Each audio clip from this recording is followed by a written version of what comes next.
안녕하세요. 국제 정세 속에서 대북 지원 책에 대해서 제가 좀 설명드리려고 그러는데, 이것은 말이죠. 문재인 정부에게도 좋고 트럼프 정부에게도 좋고 아베에게조차도 좋은 그런 해법이라고 생각합니다. 그래서 제가 이런 건의를 드리게 되었는데, 어떻게 보면은요, 그 현재의 미중 그 경제 그 협상이 아무리 잘 됐다 하더라도 둘 사이에는 시스템의 차이가 있습니다. 그래서 앞으로 한 5년 정도를 내다본다고 하면 저는 중국이 많이 앞서가리라고 생각합니다. 그래서 현실적으로 볼 때는 지금 현재는 미국을 좀 밀어주는 것이 필요해요. 사실은. 그리고 그 이유는 미국이라는 시스템은 개인 기업들이 주식, 스톡을 통해 가지고 어떤 경제에 활력을 집어넣고 그를 통해 가지고 노동력을 이제 노동력으로 만드는 그런 구조를 하고 있단 말이죠. 그런데 이런 구조, 이 시스템이 잘 운영되려면 굉장히 우연의 법칙, 또 good luck, 운이 굉장히 좋아야 된다는 거죠. 근데 실질적으로 보면 국가 대 국가의 문제에서는 그렇지가 않잖아요. 사실은 그동안에 그 민주당이 미국을 집권했을 때뿐 아니라 부시까지 합치면 뭐 무려 8년 해가지고 거의 15년 정도, 16년 정도를 미국 시스템은 굉장히 그 세계화를 위해서 세계 시장화 뭐 그래가지고 굉장히 그런 식으로 갔고요. 자국 중심의 그런 경제 운영을 하지 않은 겁니다. 그런데 갑자기 그 트럼프가 나타나가지고 그것을 이제 자국, 내셔널리즘이죠. 자국 중심으로 경제를 운영하려다가 보니까 그 이기주의적인 또는 개인주의적인 생각을 하는 기업 중심의 기업주들은 트럼프 정책에 대해서 반대를 하죠. 왜냐하면 당장 자기네들이 살기가 힘들다. 뭐 경제 가령 뭐 콩을 수출하던 사람들, 쌀을 수출하던 사람들이 지금 중국 시장이 막히게 됐다. 이거에 대해서 굉장히 고민들을 하고 그것에 대해서 불만이 많더라고요. 지금 그 이제 식량 문제로 들어가는데 그렇기 때문에 물론 그것을 소비해줄 남미 국가가 그렇게 있을까? 과거에는 그런 게 대안책으로 생각을 했던데 지금은 그럴까? 그건 잘 모르겠습니다. 근데 이제 트럼프 입장에서는 아베한테 압력을 넣어서 이번 뭐 5월, 6월에도 일본을 방문하면서 그렇게 미국 농산물을 좀 수출해야 되겠다. 그래서 압력을 되게 많이 넣고 있습니다. 물론 일본으로서는 자동차 회사들이 미국에 굉장히 많은 액수에 투자를 하면서 공장을 지어줘요. 자동차 공장을. 그래서 일종의 노동력을 미국에서 창출하면서 하면서 그 자본은 일본 자본이 들어가는 거죠. 이게 장기적으로 어떤 효과가 날지는 사실은 미지수입니다만 어쨌든 노동력 차원에서 보면은 트럼프 입장에서는 그게 필요하다고 그래서 이제 아베한테 얘기해서 아베가 오케이를 한 겁니다. 근데 요번에 아베 입장에서는 참의원 선거가 곧바로 있잖아요. 근데 이제 참의원 선거에서 이기려면 이제 잘못된 그런 그 경제 협상을 지금 미국과 맺어서는 또 비난 세력이 많을 테니까 그것에 이제 고민을 하고 있습니다. 현재 상태로는 그렇거든요. 그런데 미국으로서는 북한한테 식량을 좀 줘도 되겠다. 구호물자로 이런 거를 오케이를 한 것도 제가 볼 때는 이런 지금 당장 코앞에 있는 이 문제를 가지고 어떤 해결법을 찾으려고 그런다고 생각합니다. 근데 쌀 같은 경우에는요, 한국이 넘쳐나는 게 지금 쌀의 재고량이라고 그러잖아요. 그래서 쌀은 그 농민들의, 한국 농부들의 반란이 아니라 그 비난이라든가 뭐 이해가 불가능한 몰상식하다 이런 식의 비평을 받을 수 있으니까 쌀은 한국에서 올려가고 실물로, 그리고 콩 같은 경우에는 미국에서 국제기구가 중간에 이제 나서서 그 국제기구가 수입을 하는 걸로 그렇게 해서 북한에 전달하고, 또 한 가지는 사실은 한국의 경우는 남북 관계를 빨리 해소를 했으면 좋겠다 그래가지고 막 그 통일 기금을 조선일보에서도 모으고 박근혜 때도 모은 겁니다. 그래서 그 기금이 상당할 거라고 생각을 하는데 그 운영을 누가 하는지는 잘 모르죠. 근데 그런 것들을 제 생각에는 하나의 그 기금으로 통합시켜가지고 그걸 운영을 지금 잘 해야 된다고 봅니다. 그래서 나무 같은 경우에는 그 알러지를 일으키지 않는 그런 나무들 있죠.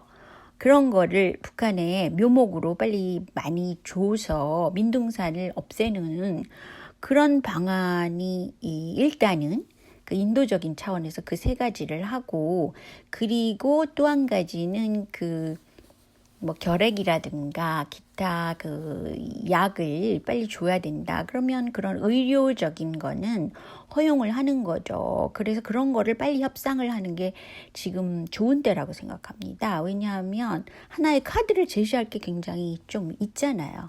이럴 때 협상력을 늘리는 것이 한국 그 정부에서도 필요한 거죠. 왜냐하면 실질적으로 필요한 거고, 또 트럼프도 굉장히 그거에 긍정적으로 반응할 수도 있고 아베도 좋아할 일입니다.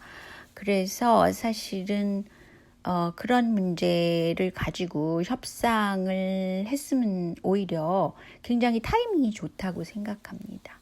근데 뭐 이거는 제가 추상적으로 생각해서 이런 아이디어를 얘기를 하는 것뿐이고, 실질적으로 들어가면 어떤 뭐를 많이 수입을 해라 이런 식으로 압력이 많이 들어갈 거죠. 협상력이라는 게 한국에는 많이 부족한 점이 있으니까요.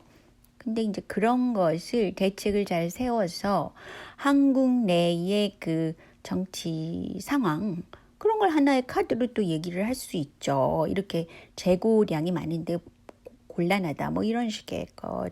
그래서 이제 실질적으로 뭐 추상적인 거 말고요, 실질적으로 할 수 있는 것을 조금씩 진행을 해야지, 그래야지 세계적으로 그런 그 의견들이 세계적으로 각 나라들이 갖고 있는 그런 의견들이라는 건 세계적인 뉴스가 그런 거를 전달하잖아요. 그런 거를 통해서 이런 인도적인 그 물자 제공을 통해서 굉장히 많이 우호적으로 바뀔 수도 있다고 봅니다. 제가 볼 때는 장기적으로 트럼프는 북한이 필요한 거고, 한국의 입장에서도 삼성공화국이지만 삼성의 입장에서도 그 북한의 지하 자원 중에서 특별히 그 필요한 광물도 있고 해서 한국 쪽에서도 굉장히 많이 그거를 원하고 있잖아요. 그러니까 또 오랫동안 그거를 구상하고 있었고요.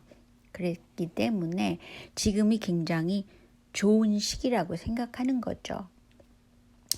근데 제가 그 경제 뉴스를 쭉 보면서 말이죠, 지금 트럼프로서는 겨우 그 러시아가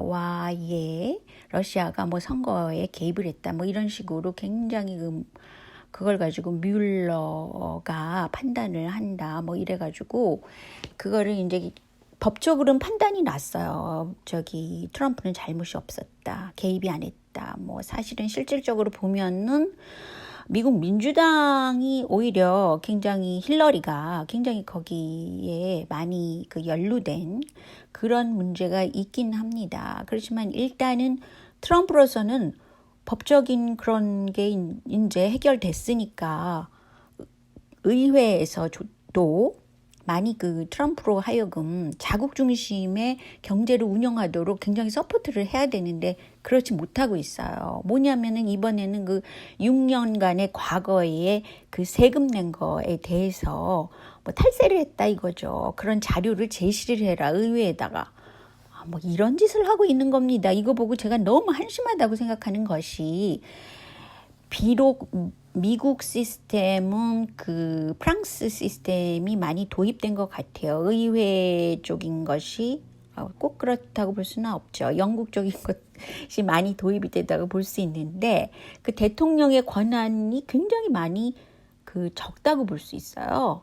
권한이. 그래서 의회에서 그 떠드는 것들이 굉장히 많이 그 뉴스에 그 전체적인 그 기류를 만들고 있어요. 근데 가령 생각을 해보세요.